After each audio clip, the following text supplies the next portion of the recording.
Have you ever stopped to consider how the stories we inherit about love, sexuality, and self-worth shape who we become? Today, we're diving into that very question with a woman who's been on a journey of peeling back the narratives handed down from her mother and how she's rewriting them on her own terms. Welcome to Pleasure in the Pause, a podcast dedicated to inspiring midlife women to feel more connected to their bodies, pleasure, and power through perimenopause, menopause, and beyond. I am your host, Gabriella Espinosa, women's health and sexual wellness coach, and it is my pleasure to be here with you. My guest today is Tara Ellison, an accomplished essayist, author, and storyteller based in Los Angeles. She's captivated readers with her raw, relatable takes on midlife, menopause, sex, and relationships. Those juicy topics we love exploring here on Pleasure in the Pause. Her work has appeared in the New York Times, New York Magazine, LA Times, Vogue, The Washington Post, Harper's Bazaar, and more. Tara is currently working on a memoir that unveils her unconventional relationship with her mother, a journey of discovery, healing, and ultimately self-empowerment. Together, we'll explore the inherited scripts that shaped her views on sexuality and self-worth, how she's finding her own path to pleasure and purpose in midlife, and what she's learned about redefining herself beyond those early narratives. Let's welcome Tara to the show. Welcome, Tara. Thank you so much for having me. It's such a pleasure to have you here, and I can't wait to have you share your story with others. You've embarked on quite an illustrious career as a writer. I would love to ask you, has writing always been in your DNA? How did you get started with writing? And was that something you discovered in midlife? Now that I look back, I can see that writing was always a part of my soul. I mean, my life, and we'll talk about some of that, felt like such a jumble, like just so much chaos a lot of the time. So I didn't realize that by writing, I was organizing my thoughts, and it helped me sort of get a grasp on what was happening. And so I wrote journals and things for myself. It didn't really occur to me to share them with anybody else, but that came later. But initially I was thinking, well, I'd like to be an actress. I was called. I'm from Australia and I grew up in Sydney and Hong Kong, and my entire youth was spent obsessing about America and coming to America. And I thought that, okay, well, California is the place to be, and I want to be an actress. And then when I finally got here years later, I discovered that the acting, while it was fun, I shut myself down in ways. I wanted to be seen. I wanted to participate, but I also was afraid of being seen. And so that's like a problem for an actress. So I really had to rethink things. But it wasn't until my 30s that I discovered how much I really loved writing, started taking courses at UCLA just for fun. And then I shared more of it and got a lot of encouragement from my fellow classmates. And it gave me such joy, really. It was something I turned to when I went through a divorce. I was having a terrible time, and I just started writing stories about dating as a single mother in LA. Some of them sort of loosely based on things that had happened to me, and others were just stories that I had heard from other people. And I just had this little world that I was creating. And it took me a long time to write a book because I was just sort of all I could think about writing a book seemed too huge. So I was just writing day to day, like, okay, I'll write this, maybe this chapter or this page. And then it just led to the next thing. And after having done a book, I mean, sometimes I do things backwards in life. So I wrote a book first and then realized how much fun it is to write these shorter pieces that you were talking about that have been in some of those publications. So I wrote a piece.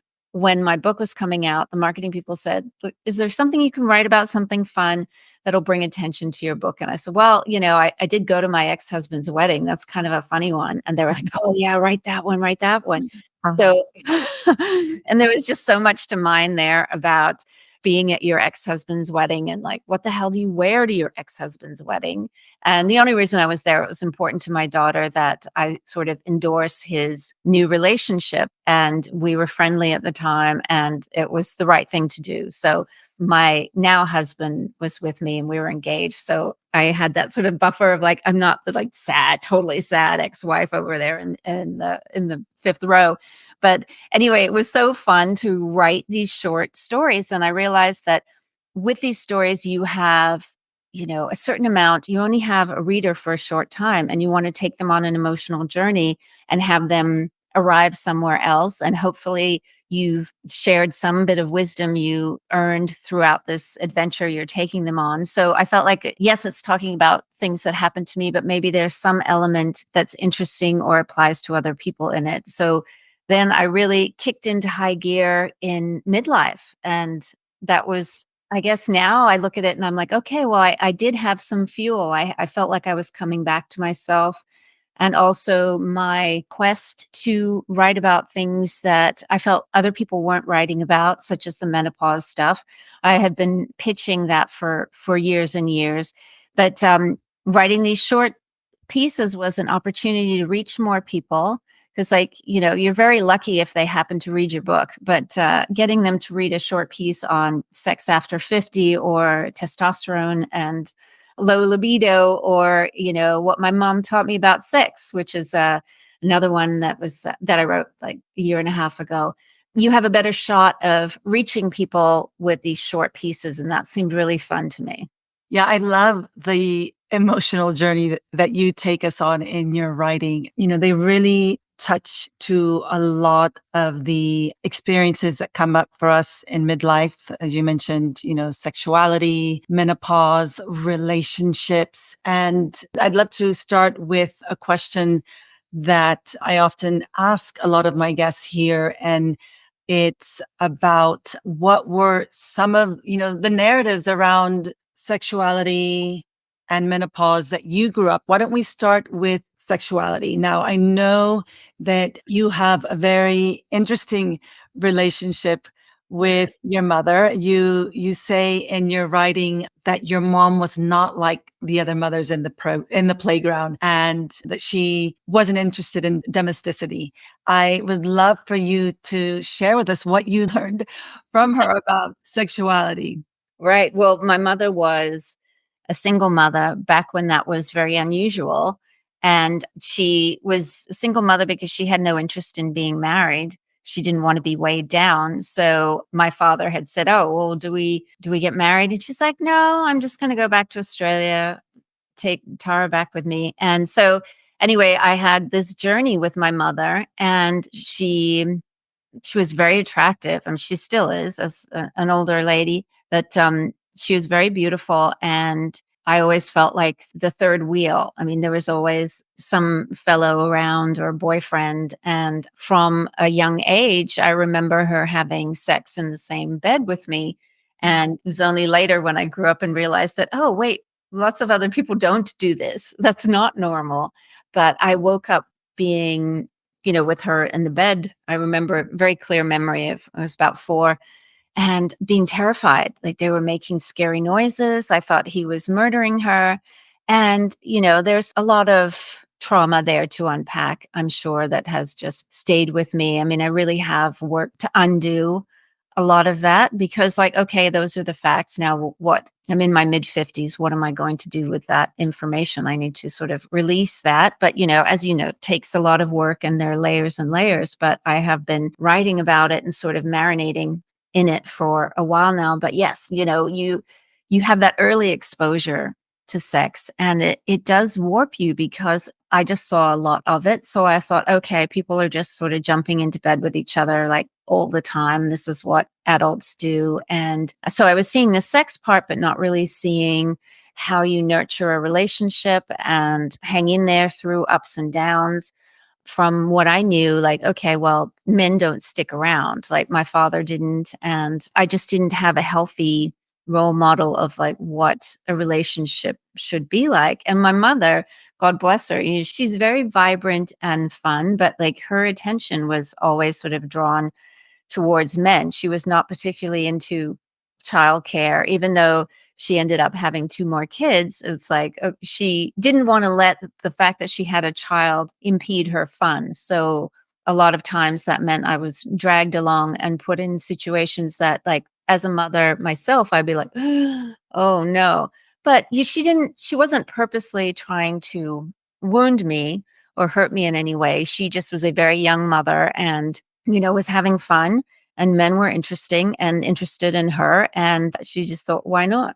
Fascinating. Such a fascinating story. So different. Your mother's very, very unique. I'm Yeah. curious how this early exposure to sexuality and to relationships, how did they shape your own relationships when you entered your own, relationships or encountering your own sexuality? Oh, well, it was a total disaster, as you might imagine. I mean, just terrible. From a young age, I don't know well, there were older men that were interested in me. I don't know if I just sort of exuded some sort of alert to predators, like, oh, this one's had an interesting time, or a difficult time. So she might be easy to manipulate, or so, I mean, I don't want it to sound like, "Oh, wow, I was so victimized," or anything, but when I look back at it, I am sad for that young girl that I was, that had no guidance and nobody sort of steering her in the right direction or away from older men that really were predatory. So I got off on what I think of as the wrong foot and kept going, kept running on it, and it wasn't really till my 30s that I started to well, I've been with my husband now. We've been together 18 years and married for 12 of those. And we broke up at one point, but I didn't think that monogamy was for me, really, because I hadn't seen any real evidence of that working. So I can look around and say, okay, well, I see that other people are able to make this work, but isn't it really boring? And how do you stay interested in that person? And surely they're like up to things on the side or something. I just couldn't understand really how people kept that love going for so long. I mean, the early days is so easy and fun, but then, like, how do you, and this is part of what drives me to write about relationships, is that it's very difficult to, I mean, marriage is like the hardest thing ever, really, because you have to commit to this other person and commit to caring how they feel, how they think about things. So it's just like the most grown up thing ever. So yeah, I had to learn a lot of hard mistakes along the way about sexuality. And also I realized wasn't until my 20s, mid 20s really, that I acknowledged how disconnected I was from my body because of those early experiences and some other things that happened when I was a kid with lecherous people we were staying with. So I had to really, I mean, I was always a dancer, so that helped. Like, you're aware, you have an awareness of your body when you're dancing, and I knew that moving my body was key, but I wasn't really sure how to kind of connect the dots with everything else. But that's why sort of midlife has been such a gift to me, because I feel like all that power and all the things that I kind of wrestled with have come back to see me, but in a way that I'm ready to meet them, if that Mhm. makes sense. Yeah, it's such a powerful story. Thank you so much for sharing that with us. What would you say was a pivotal moment that allowed you to shift and really regain control of your life, of your own sexuality? I know you write about how you learned early that having men desire you gave you a certain currency, and that's what you sort of were operating on, and that was probably what kind of attracted men probably to you, right? Because they sense that. But what moment really moved the needle for you in terms of saying, okay, this is no longer sustainable. I want something different for myself. Right. Well, it's pretty clear for me, actually. I had gone through my divorce, and at the time, my daughter and I were living with my mother, and I was watching her date people. And, that was sort of at the beginning of internet dating, online dating. And I was like, oh, this is so crazy. And I was meeting people after I got divorced, but I just thought, oh my God, I'm turning into my mother. I could be my Mm, mother.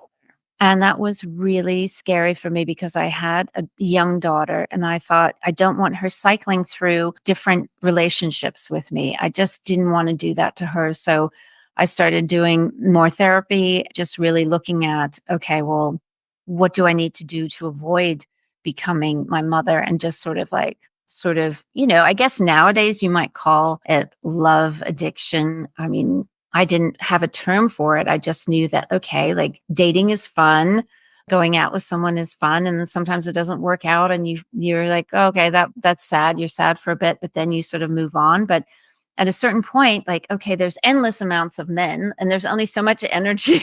I was like, okay, no, I really, really want to revisit this from the point of view of a mother. And of course, you can be a mother and have your own sensuality and cultivate your own sexual life. But I really felt in a way that my mother hadn't prioritized me. I really wanted to kind of prioritize my daughter. And in some ways, that worked really well. And in some ways, I kind of failed with it. But she ended up having to go through a breakup with me for a while. And then the whole time I was kicking myself like, oh my God, this is like what my mother did to me. But I didn't keep doing it. So at least there's that. At least Mhm. that's what I tell myself. Like, okay, I really have endeavored to give my daughter a different experience of growing up as much as I could. Yeah, this whole relationship between mothering and our sexual selves, right? That's one that a lot of us come up against, right? Right. You had an example of a mother who definitely prioritized that. And I know for a lot of women, they orphan or exile that part of themselves completely. And that also leaves another imprint on us as women. So it seems like you've really done a lot of work to try to find a way to embrace motherhood, but also embrace your sexuality and to provide your daughter with a different way of looking at sexuality and relationships. How has that been for you? I mean, what advice do you have for mothers who are navigating this? Oh, it's so tricky. It's really, really tricky because you don't want to bring any of your own baggage and trauma and like project it on them. And, certainly as my daughter has grown older and she's 22 now and she dates, and part of me is like, I don't know whether I'm the best person to give dating advice or the worst because what do I know? But it does definitely like hit me. It's a very tender subject. I just want to cocoon her and keep her safe. And actually, a therapist had said to me years ago, because I used to just worry about her so much. And the therapist said to me, she has a very different childhood than you had. Mm. And it was so powerful. It's such a simple thing to say. Of course she does. But I was like, oh, yeah, you're right. She wasn't battling things in the same. Of course, she'll have her own challenges, whatever her life brings her. But at least I felt like to the best of my ability, I wasn't replicating those for her. But so yes, I mean, how do you not make sex taboo but also not flaunt it? It's a Mm. very tricky subject to navigate. So I mean, I have stayed away from having sex in the same bed. I definitely don't advise that, that's for sure. But what about you? How have you managed that? I like I asking people because it's different for everyone. How you Yeah, I think I often talk about how I did forget about my sexuality as a mom. When I entered motherhood, I was striving to be the perfect mom, the soccer mom, the cookie baking mom, which wasn't role modeled to me at all. My mom was a single mom, but I was just aspiring to this ideal that existed in the movies. I don't know where I got that from. But so I kind of shut down my sexuality. And there came a point in midlife where I thought, especially as I was moving through perimenopause and menopause, where I just thought, you know, I can't live like this any longer. I just sort of one day woke up and looked at myself in the mirror and like, who am I as a sexual being? I started longing for that part of myself that felt alive and that longed to be wanted or that desired. And I didn't even know what my desires were because I was so much in service of my family and others, and my pleasure didn't matter. So, and I definitely didn't have that role model to me by my mother. She was someone who was all about sacrifice. And yeah, motherhood was about suffering. Mm, And so, yeah, that sort of wake up call of thinking, no, there's something more. I definitely had gotten a taste of my full sexuality and when I was single. And I wanted that back. I wanted that back. So that led me down this path of really taking pleasure into my own hands. And I went on a real journey of traveling the world and studying with different experts. I studied Tantra, I studied Taoism, I different modalities that allowed me to explore that and awaken my sexuality, which happened in midlife. And, I really want that for everyone. But I did realize, I did want to share that when that happened, I was kind of secretly doing it. Going away weekends. My husband was letting me go away weekends. He was like, okay, fine, do whatever you need to do. I was going away weekends and doing that secretly. And when I sort of came into my own sexual awakening, it was when my kids were probably late teens. And they noticed, mom is different. She's, they would say, you're so weird, mom. You're acting so strangely. I mean, I was, it fueled a sense of confidence and creativity and just setting firm boundaries. I was just saying, no, I need to make time for myself, for my pleasure. I was seeing it as something that was not selfish or indulgent. And they just didn't understand it. And that was a bit painful for me, right? That was painful, that creating that break. I'm like, I can no longer be the mother that I've conditioned you to recognize as your mother, basically. And I guess we always come to that point where we need to kind of part ways with our children, individualize, right? Our kids go through their own kind of individuation. I think I went through my own kind of individuation as a mother, as a woman. And it was a little bit, they were a little bit surprised by it, but I was still in a loving relationship with my husband. So they were seeing a mother that was happy. The benefit. Yeah. They were seeing a mom and dad that was fully happy and affectionate and with each other. And so I think, though they kind of, this is weird, I don't know what to make of this. I think now that they're a little bit older, they do come to us for advice around relationships. They feel safe to talk about their feelings and what they're going through in terms of their own relationships. So I think while it did feel a little bit uncomfortable for me and maybe for them, I felt that, they're seeing what it means for a woman to live fully in her pleasure and to have a mom and dad who are fully loving and affectionate with each other. And that just created a little bit more safety for them to go on their own journey and then share that with us. I guess that was my own experience with it. That's great. That's beautiful. That's beautiful to model that for them. But it was a long journey, and it definitely wasn't modeled for me. But it's so interesting. I love the way that you share your story in a way that feels very real and raw, and you add a little bit of humor. Sometimes, when we can't cry, we should just laugh about these kind of things that happen to us, right? And how did you find the ability to see your experiences through that lens of humor? Well, it came very early, actually. I remember just, you have a choice at some point, even when you're young, that you just, okay, I could be really upset about this. Or maybe, if I make a joke about it, then maybe it's less painful. Or maybe I can just kind of push that pain over to the side and hopefully not have to deal with it later. But just, it lands less painfully if I'm joking to you about. I don't know that I joked about my mom bonking in the bed with me until like later, and like how shocked people were to hear it. And then I said, well, that kind of explains a lot. But it has saved me in a lot of ways. To be able to find humor in things has been such a lifesaver, and it tethered me in a way that like, okay, well, I can have this experience, but there is something here to be mined from it. And, maybe it's not all bad. And it's just reframing in a way. And not that it takes it away entirely, but it just sort of like lessens the impact. But then now in midlife, I am sort of like lifting up all of those rocks and like looking at all of this stuff underneath. And in the process of writing both these pieces and the book that I'm working on, I'm really examining all of that and letting myself sit with it. And it's not a fun process, but I feel like, okay, it is part of the processing that I've done in different ways. And like you, I've been to different healers and I've tried lots of things. And I love, moving your body as a way of like releasing trauma, and even just like putting music on and dancing for a few minutes. I always feel so much better after that. But,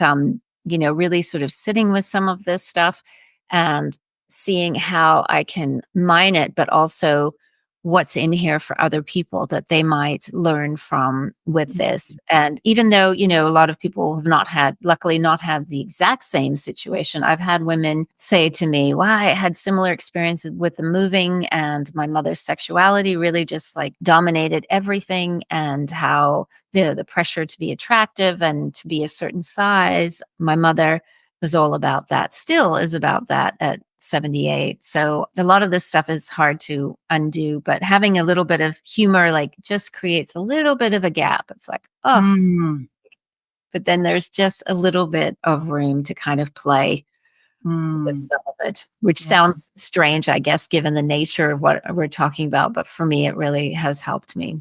No, it seems like that has been your medicine, and we all have our own medicine to help us navigate those past woundings. That we all have our own healing journey, and I feel like having humor as part of your healing journey can be very powerful. And yeah, it does give an example to others who are going through that journey as well, to provide a little bit of lightness, but also to know that there is, and you talk about it too, right? With the humor, there is also sadness and mourning. And I think that you speak to that, right? You speak about how you've learned to properly mourn your childhood so that you can make the most of your adulthood. And I think that's a beautiful gift to take away from this experience, from this story of yours. No, thank you. Yeah, I mean, we benefit so much if we put that work in. I mean, it's so hard. I had a session last night with someone, and she like kicked my ass so hard about a number of things in my relationship, and it was just so ugly. And so I was just like, oh, but it's all in the service of enjoying midlife more, and being more present in my relationship. And, when you put in that work, you reap those benefits. So it doesn't feel good in the moment, that's for sure.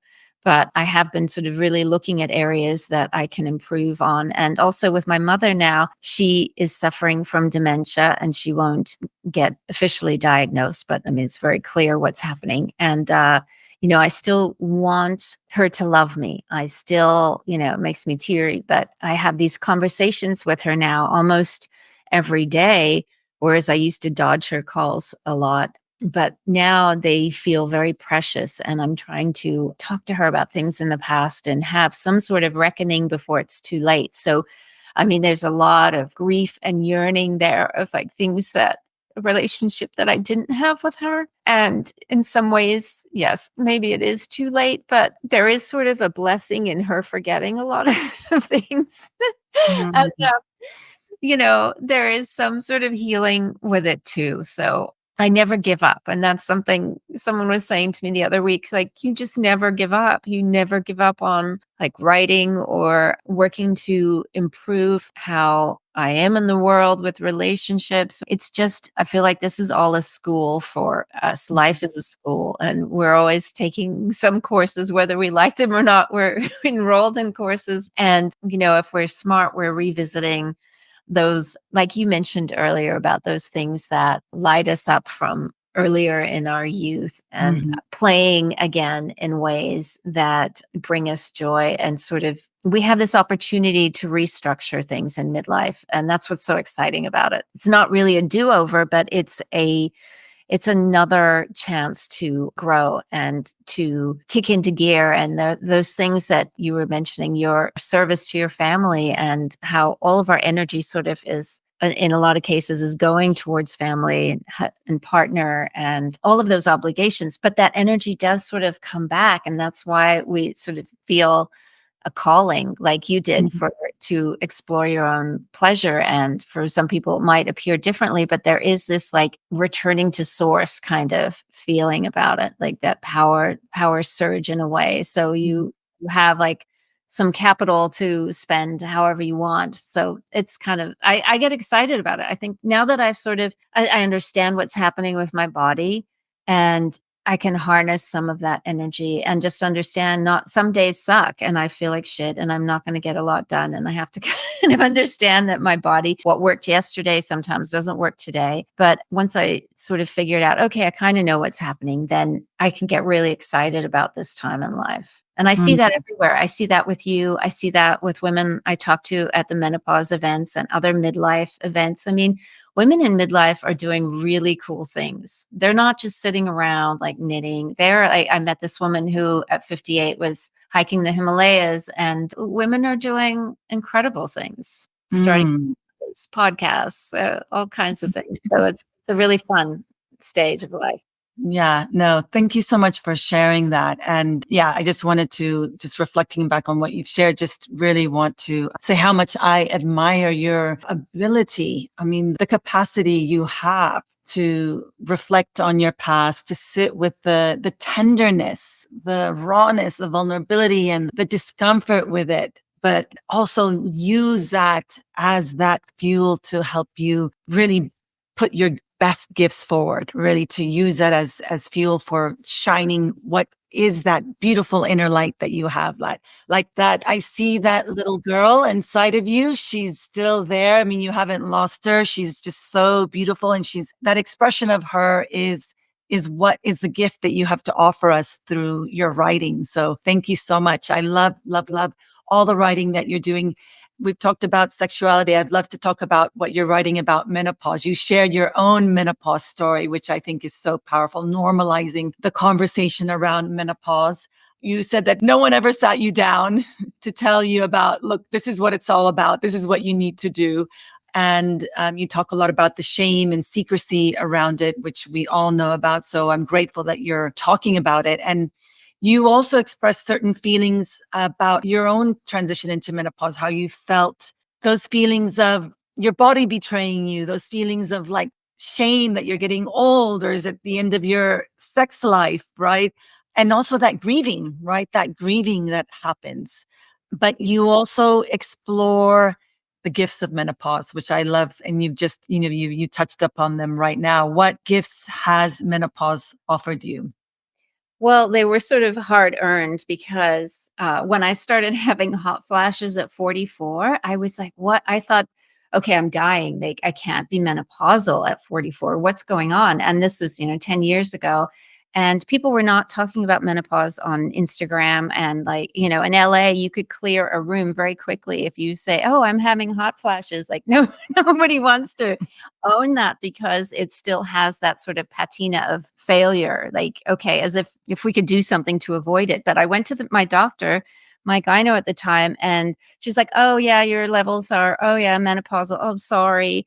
And then she was off to the next patient. And I just sat there in the room crying, like, wait, what?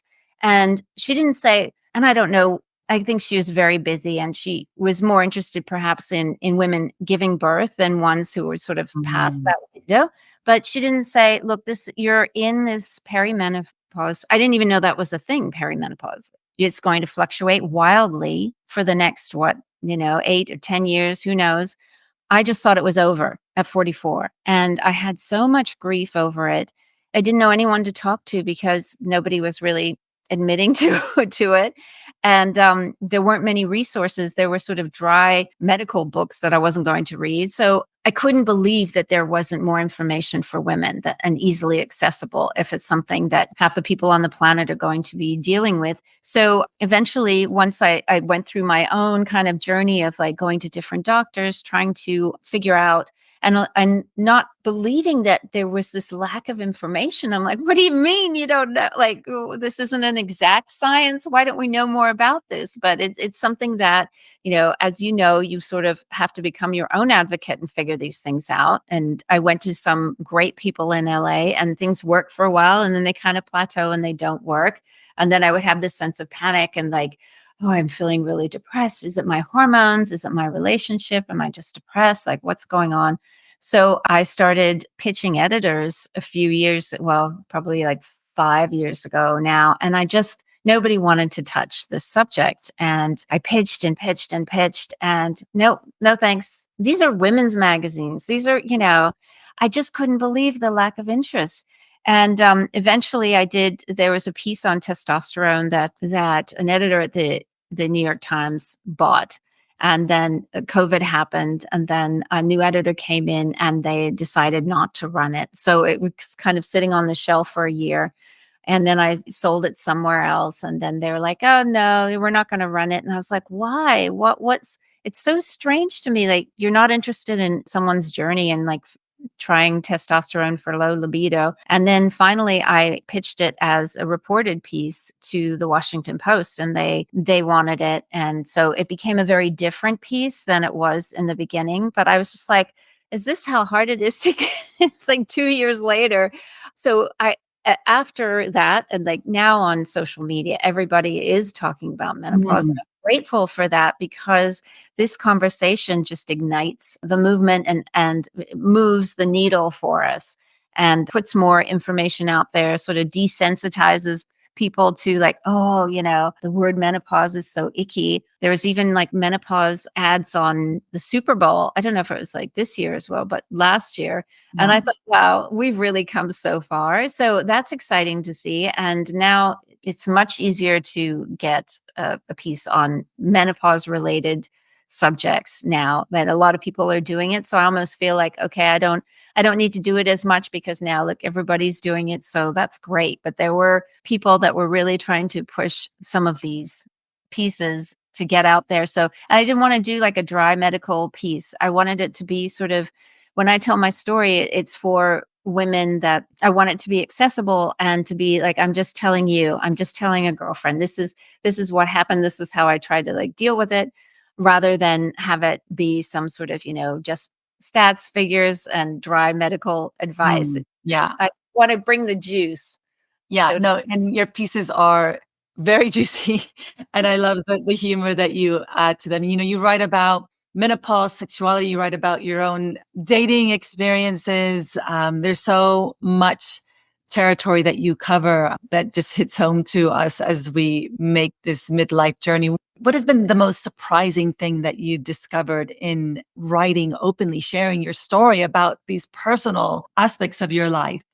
Well, one of the really most fun things is that by sharing this, being vulnerable and sharing things that are sometimes hard to, my husband wishes I would stop writing about our sex life. He's like, okay, can we be done? But other people will share their stories with me very freely. And I love that. I love when people will share. This one lady was telling me about her girlfriend and how, their relationship has been, she thinks that the hormones are really making her girlfriend disinterested in sex. So she went through this whole story with me, and I had met her like 1 minute before. And I just love that, because of that, people will share with me, and we already have a bond, and we're very, we're able to access a language that like, okay, we're completely different, but we really relate with this. And there's something wonderful in that. And I love it. I was going to add before, when searching for like how to figure out the sexual piece in midlife, I have a girlfriend I hardly ever get to see now. She's so busy, but she is one of the most like sexually switched on women. She's like a little bit older, a few years older than me. And so I would always ask her sex questions. And she said that in her opinion, and she's always studying like some sort of sex guru or other, she's like, it's our role as women, it's our job to be fully switched on with our sexual pleasure. So like, she's like, when I make love with my husband, I arrive in like a switched on state. Like, I'm not looking to him to push all the buttons and get it going. I am like switched myself on. I'm like thinking about things. And I just thought that was so empowering, instead of like having this sort of dialogue or trying to figure things out. Like, if you arrive sort of already in a state of fun, things get rolling in a really kind of more exciting way, I think. So I love that reframing. Yeah, it's really all, and I share this too. It's all about cultivating pleasure throughout your day, right? Right from the moment you wake up, so that you just expand that capacity for pleasure. And I highly advocate for women to start a self-pleasure practice. It doesn't mean that you're working with a vibrator or going straight to the genitals. It doesn't mean that, but it can be other things. You mentioned moving your body, using other practices like touch practices, voice activation practices, breath work is amazing, sensory awareness, just really bringing mindful awareness to the things that light you up and bring you joy. Because when you're connected to that, that really opens up pathways for experiencing other types of pleasure if you want to go there with a partner. So I'm so glad that you brought that up. We're nearing the time of our conversation, but I would love to ask you, what lights you up? What does pleasure mean for you, Tara? Well, I really love what you said about finding pleasure throughout the day. And it really is sort of an attitude of like making this morning, I made the perfect cup of tea. Like it doesn't always end up like just setting the tone for the day, moving my body in some way, or, taking walks in nature. These are things everybody knows, but we all have like these tools available to us. But it's really setting an intention of using them, activating them. So some kind of body movement is essential for me. And I can sort of dip into a little bit of depression sometimes. So moving my body really helps. But just consciously trying to take in what's happening and take in, like, really be present with what's going on and be present in my conversations. I feel like that excites me and that lights me up in ways that when I'm sort of hurrying and not present. And if I can meditate, then that's really good because it sort of like puts me in a good place for the whole rest of the day, and to carry that intention of being present forward throughout the day, then it sort of magically touches everything. And then I feel like, okay, I can accomplish anything today because I've already like set the tone for the day. I'm this just open container, and can move forward in the light. I love that. And that obviously has become such a beautiful channel for your creative expression. That's Thank a you. beautiful way to put it. Tell us, Tara, how can people find your writing? Well, they can go to taraellison.com, and a lot of my writing is on there. And yeah, that's probably the easiest way. There's a lot of different subjects on there: menopause, sex, relationships, engagement rings, you name it. There's all kinds of things up there. Yeah, no, it's such a fun read, such a fun read. Thank you so much for bringing all those topics to light and just making them just very real and authentic and funny, right? We need humor in our Yeah, lives. If we can't cry about it, we got to laugh about it at some point, right? that's so true. Yeah. Well, And thank you. you're welcome. And you're on Instagram at Tara Ellison writer. Tara Ellison Writer. And then when can we expect your new book that you're working on? Yeah, I'm working away on it. I don't have a release date yet, but I'll probably do some essays about it in the near future. So there'll be little pieces of it, but not the full deal for a little bit yet, a year or two yet. Still percolating in there. Can't wait to hear more about it. And Thank I did read on your website that you also coach women in their own writing process.